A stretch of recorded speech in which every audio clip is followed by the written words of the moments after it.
YouTubes. How you diddling? So I'm just leaving East Coast Motorcycle World, where they're now a WK dealership.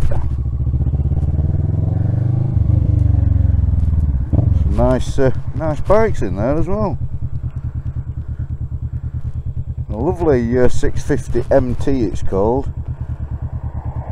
Panniers and top box and everything for £5 grand. Really good.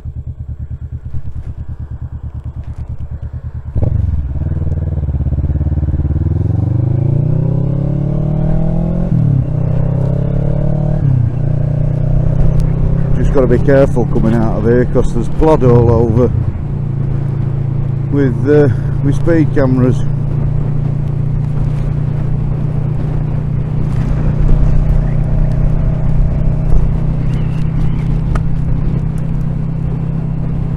I'm hoping they're still there because the regulations state that mobile handheld speed cameras, their operators must wear high-vis clothing, fluorescent clothing as it's called in the regulation. The ones that I've seen coming down here, neither of them have. They've just got the black uniform on. So until we get there and we see one, what's new? Well, Vera fell over the other day. I was trying to do a vlog up round Derwent Valley.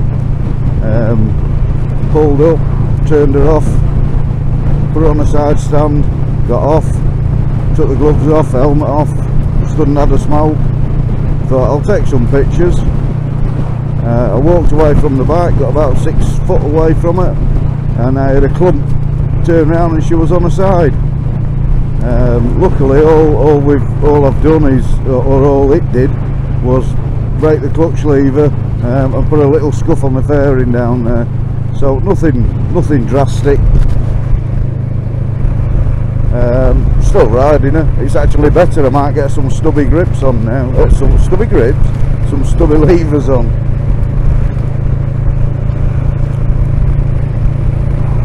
We'll have to wait and see.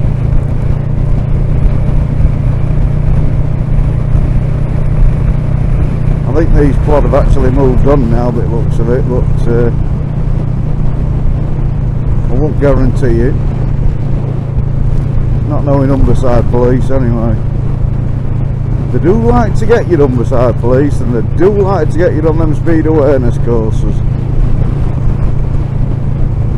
Long gone of the days of crime prevention, now it's catch you. That's all it's about. If they wanted you to slow down, they'd be out in force, they'd all be geared up, you'd see them from miles away, and that'd prevent you from speeding. It looks like plod have all gone now anyway.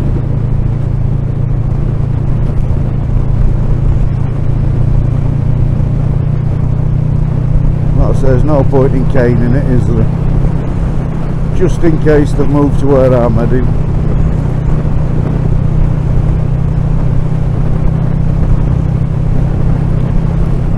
So one of the things I wanted to talk to you today about was leaving jobs that you hate. Now if anybody is stuck in a job that they absolutely hate, I've got one bit of advice for you. Leave. Don't stay in a job that you absolutely hate, because somebody once said to me an old saying: before your obituary is printed in the paper, the company will have advertised for your job. And it's true that I've seen that happen. As most of you know, for 20 years I've been in warehouse management operations. Just a minute, I've got an itchy nose. Operations management, logistics management, warehousing management, head of warehousing, all those sort of things. And it is true. I've lost some good mates over the years in those roles. But it is true that before you're even buried, they're advertising for your job.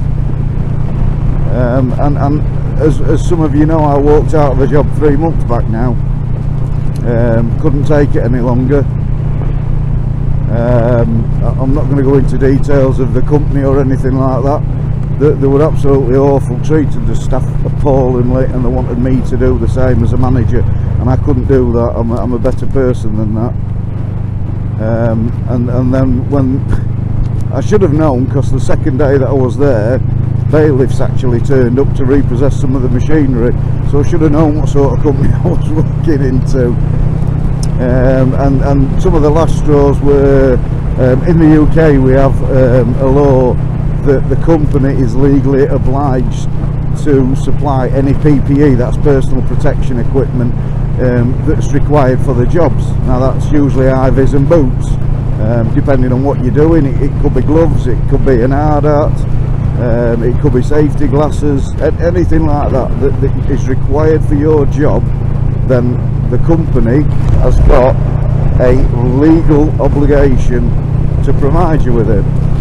Now this company actually told their employees, go out and buy them yourself, and then we'll give you the money back. Well, that's breaking the law. They're not allowed to do that, because the company gets a tax break on PPE, whereas people don't.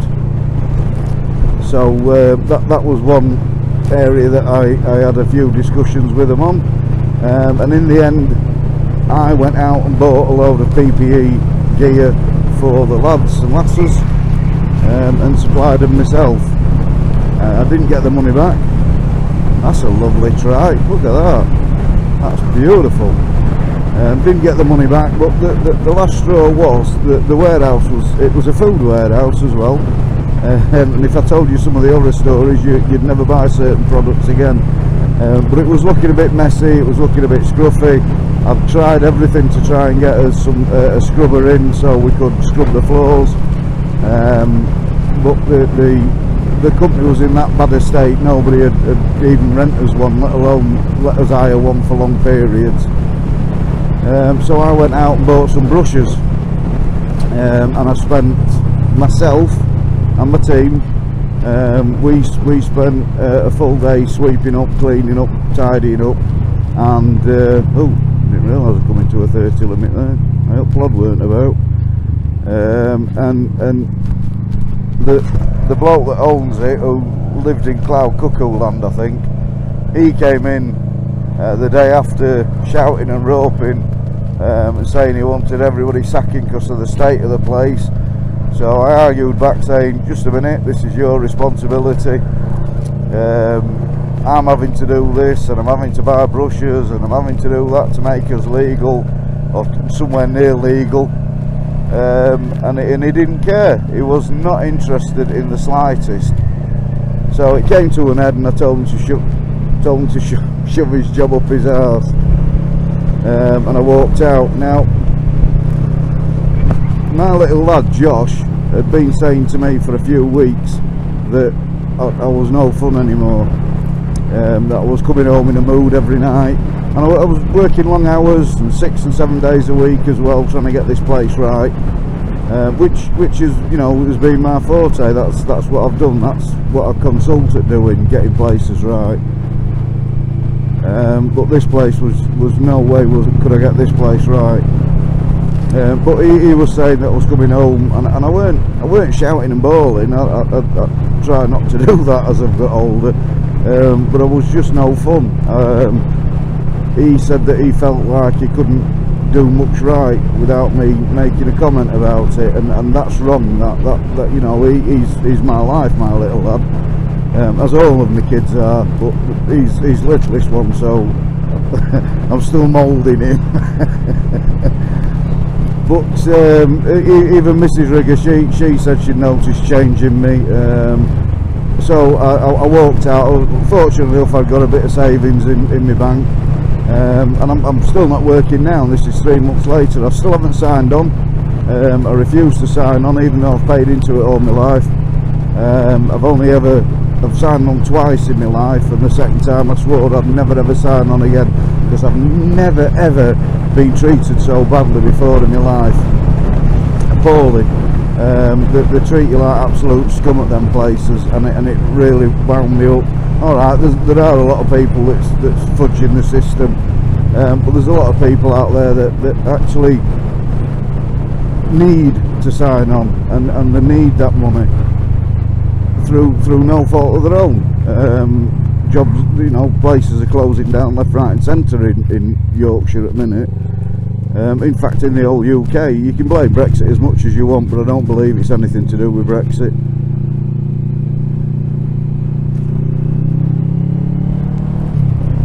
I believe it's to do with, sorry, I went quiet for a second there. One of the things I do believe, you see these companies saying, oh, we're having to close because we've made a £2 million loss.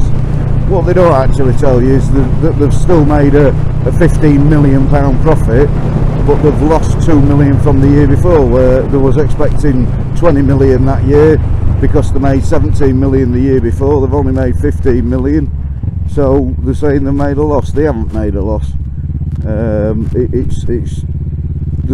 The problem is there's that many people with their fingers in the pies now trying to make the money, shareholders and things like that. The dividend isn't what they think it should be, so they'll just close it down instead. And all the top people, all they do is move to another company or make another company. The last company that I was at, the one that I've walked out of a few months back, that was actually, it had been renamed 4 or 5 times. It had been bust 4 or 5 times, been into bankruptcy, had to close, and they still managed to do it. And all they did was made somebody else the chief executive or top director, managing director, and they were just people with an interest in the business, but all the money still went to them. If you look at some of these companies, all they do is they get a family member to be the managing director, and then a few months after they resign, and it's down to the people with control and interest, which is the same people that's put everybody out of work no end of times. So yeah, anybody who's in a job which you absolutely hate, get out of it, leave. There are jobs out there. What are you doing? There are jobs out there. I used to be a lorry driver many years ago, and at 45 in the UK, at 45 you have to reapply for your licence and do another medical, and then do it every 5 years. And I know, obviously being in warehousing and transport, I know there's a shortage of drivers. So one of the things that I've done is I've reapplied for my licence. I've gone and done my medical, passed that. I'm not quite sure how, but I passed that. Reapplied for my licence, and now you have to have a driver's card, whereas we used to use old tachographs in the old days. Yeah, you need a digital driver's card, and you have to do a driver's CPC, which is Certificate of Competency Test. Now for me, you have to do 35 hours over 5 years, but nobody knew for sure what I needed, because I passed my test before the rule came in, and it's just been a right balls up, which is why I've been out of work for 3 months instead of 3 weeks getting back on lorries. So I've had to reapply for all that, and I've got to do a course, a theory and then a practical, and then I've got 5 years to do all my other stuff then. And then every 5 years you have to keep redoing that. And I could understand, to be honest with you, why the industry is struggling to get new people in. It is simply because it's that expensive. If you take out your training and your licence and everything, it's still costing upwards of £1,000 to just get all your documents and your paperwork and everything that you need, which is ridiculous. It's nice.